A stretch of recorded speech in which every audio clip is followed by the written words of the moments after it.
বাংলাদেশের দক্ষিণের দ্বীপ সেন্ট মার্টিন মার্কিন যুক্তরাষ্ট্রের হাতে তুলে না দেওয়ায় তাকে ক্ষমতাচ্যুত করা হয়েছে বলে দাবি করেছেন বাংলাদেশের সদ্য সাবেক প্রধানমন্ত্রী শেখ হাসিনা। ভারতীয় সংবাদ মাধ্যম দ্য ইকোনমিক টাইমস এক প্রতিবেদনে এই খবর জানিয়েছে।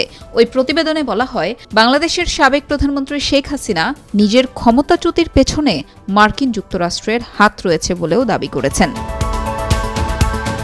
প্রতিবেদনে আরও বলা হয়, ভারতে যাওয়ার পর একাধিকবার জাতীয় নিরাপত্তা উপদেষ্টা অজিত দোভালের সঙ্গে দেখা হয়েছে শেখ হাসিনার।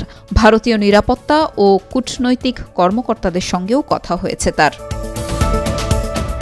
তবে ১১ই আগস্ট ভারতের পররাষ্ট্র মন্ত্রণালয় থেকে জানা গেছে যে আওয়ামী লীগ সরকারকে ক্ষমতাচ্যুত করা এবং বাংলাদেশের সাম্প্রতিক পরিস্থিতির জন্য শেখ হাসিনা আমেরিকাকে সরাসরি দায়ী করেছেন।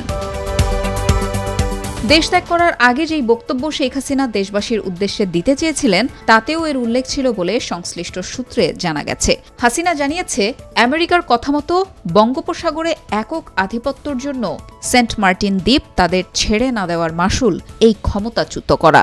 তিনি বাংলাদেশিদের সতর্কও করেছেন, তাদের ওপর মৌলবাদীরা যেন ভর না করে। শেখ হাসিনা আশা প্রকাশ করেছেন তিনি আবারও নিজের দেশে ফিরে যাবেন। তিনি মনে করেন আওয়ামী লীগ বারবার ঘুরে দাঁড়িয়েছে, আবারও দাঁড়াবে। তাদের দলের বহু নেতাকে হত্যা ও ঘরবাড়ি জ্বালিয়ে দেওয়ার খবরে তিনি অত্যন্ত ব্যথিত। এদিকে ভারতের আনন্দবাজার পত্রিকা জানিয়েছে, হাসিনা ঘনিষ্ঠ আওয়ামী লীগের শীর্ষকর্তাদের বক্তব্য, গত মে মাসে আমেরিকার দক্ষিণ ও মধ্য এশিয়া বিষয়ক সহসচিব ডোনাল্ড লুর ঢাকা সফরের সঙ্গে এই ক্ষমতা পরিবর্তনের একটা সম্পর্ক রয়েছে। এই অভিযোগও তারা করছেন যে লু চীন বিরোধী কিছু পদক্ষেপ নিতে হাসিনার ওপর চাপ দিচ্ছিলেন।